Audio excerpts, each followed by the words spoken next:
What's going on, y'all? It's your boy. I'm back here doing another quick update in the comfort of my own house and couch here. I got a couple parts in here of the last couple days here, and since I really haven't posted any footage lately of, or at least in the past several days of the Chevelle and what I'm doing to it, parts are always a good update, so you guys can kind of see at least what I'm doing with this.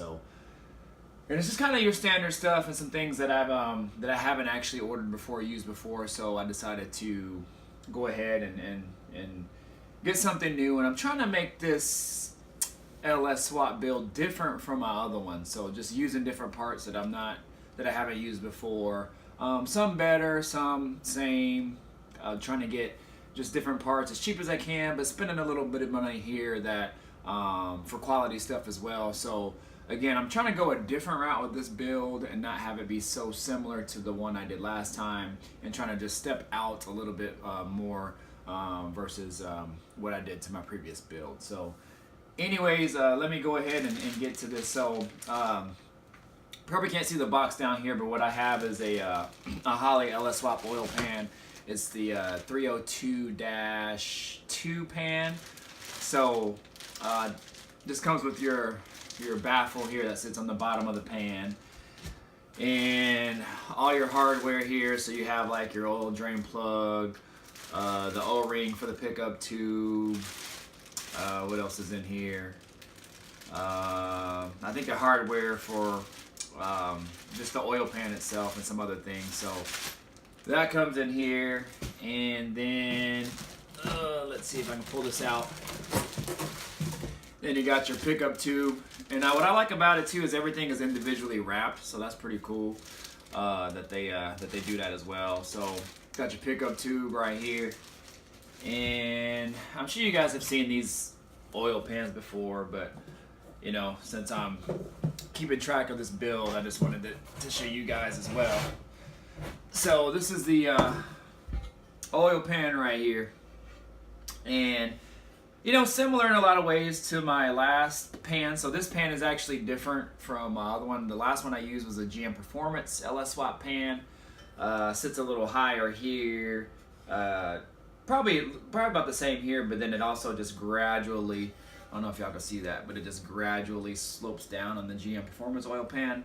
This one actually dips down here and gives you a little bit more clearance on the cross member, but it has this little bump here for the actual crank portion. So when the crank is spinning, and you know the bottom of the rods are actually can actually hit this part here. So they made a little bit of a bump here to kind of help protect that. So I think it'll actually clear up to a 4-inch stroke, and I think the standard stroke on a 6.0 is just under 4 inches. But anyways, that kind of helps too. I have heard of some people actually still kind of running into the problem of it hitting here, and there's a couple of videos on YouTube where people will actually kind of just grind this portion out here just a little bit. But hopefully I won't run into that issue, since I don't have a bigger crank or anything like that. So, but yeah, I mean, all in all, this is actually my first time seeing it, so your guys' first time seeing it, mine as well. And so, you know, like I said, similar in a lot of ways to the GM Performance oil pan, but you know, seems pretty solidly built and everything. I'm not sure how many quarts this holds. I know 5 minimum. I thought I read somewhere where it's 6 total with the oil filter, but I don't know, somewhere within that 5 to 6 quart range. And so I got that. That was a pretty penny, but I needed it because I can't run any other oil pan with my swap on the Chevelle. So what else did I get? I got I needed a dipstick, and I didn't technically not want to go with the normal dipstick. I think for this particular pan, they recommend the LS3 oil dipstick, but I just went ahead and spent a little extra money. I'm also trying to make this engine look pretty good as well, and a little bit more dress up parts versus my old swap. So I went with this little LowCar dipstick here. There's a little bit more, but I think it'll look a lot cleaner in there. I think I'm gonna order the transmission dipstick too as well, and that'll just mount right on the firewall of the car. So, but yeah, just went ahead and just ordered this one. This one is part number E like Echo, D like Delta dash 5008, and they have different finishes as well. So like I think they have like a black one and this one and maybe one more. And this will also fit like any 97 and later GM LS model. So 97, I didn't even know they came out with the LS model in 97. I thought it was 99, but what do I know? But yeah, so got that as well.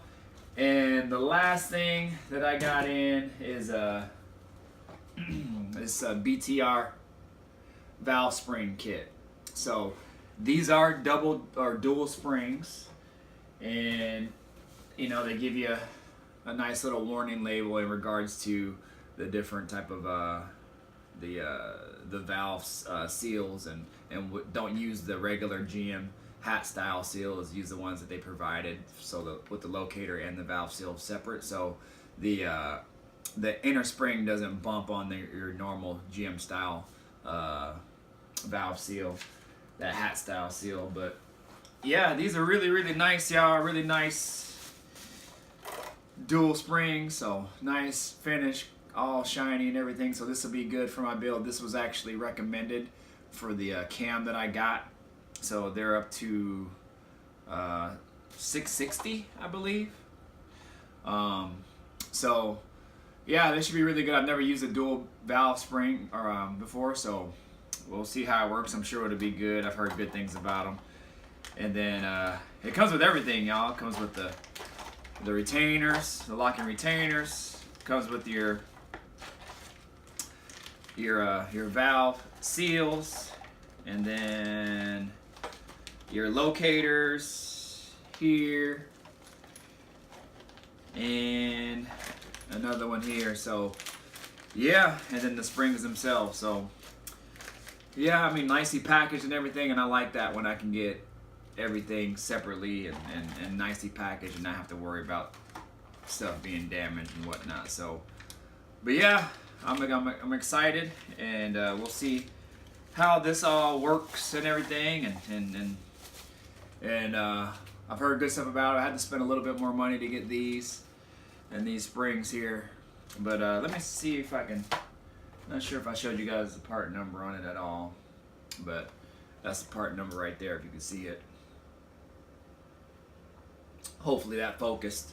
But it's S like Sierra, K like Kite, 001, S like Sierra. So 660 lift, dual platinum spring kit. It's 1.300 in diameter, and then it gives you all the specs here. And it has matching seal retainers, locators, locks, and seals. So, yeah.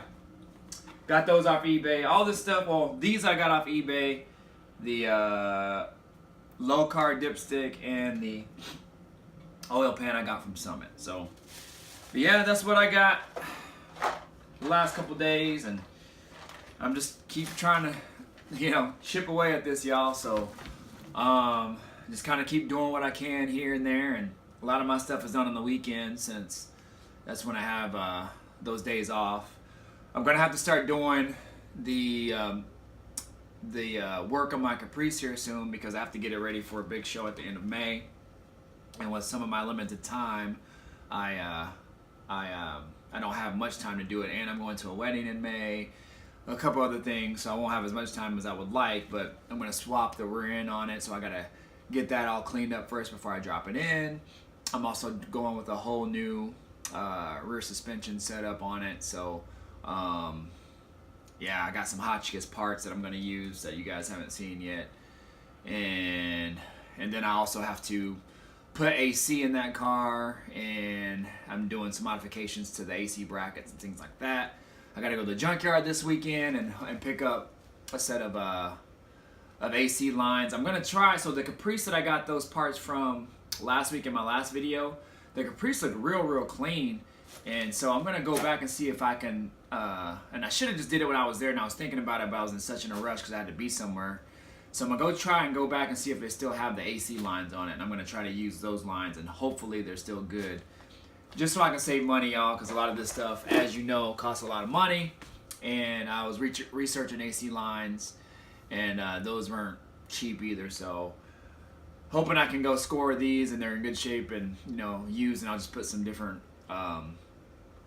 seal washers on there that connect the AC lines to the compressor. So they use I'm probably gonna go with the R4 compressor, the old pancake style compressor. So because that's the bracket that I have for it. And shoot, what else? And then the TBSS intake, I'm gonna look more into that. I really would like to do the swap, but it's gonna be a little bit more work than I thought, because right now I have the truck style intake that has the fuel rail, that has the feed and the return on the fuel rail, and the TBSS intake that I have, the fuel rail only has the feed going in. So which means I would have to change and go with like a Corvette style fuel filter and just kind of reroute some things as far as my fuel goes. So I don't know, we'll see. That might be something that I might wait on and do it sometime later in the summer. But my main objective is to get that the whole rear end and suspension all put together and everything. And there's also some other cosmetic things that I want to do to the Caprice, like the rocker panels. They came with a black center strip in there that's all faded and all that. So I would like to mask the rocker panels off and kind of scuff up the black part and repaint that to make that look all good. And the bumper impact strips are also kind of faded, so I like to kind of clean those up as well. So we'll see, just a lot of things, and I feel like I'm getting spread pretty thin here, y'all, but that's what you do for the love of the cars and the passion and the culture. So yeah, but that's it, y'all. That's all I got. So I'm gonna relax here before I have to get to work and try to post this video up real quick so you guys can see. And that's it. So deuces, and I'll catch y'all a little later. Peace out.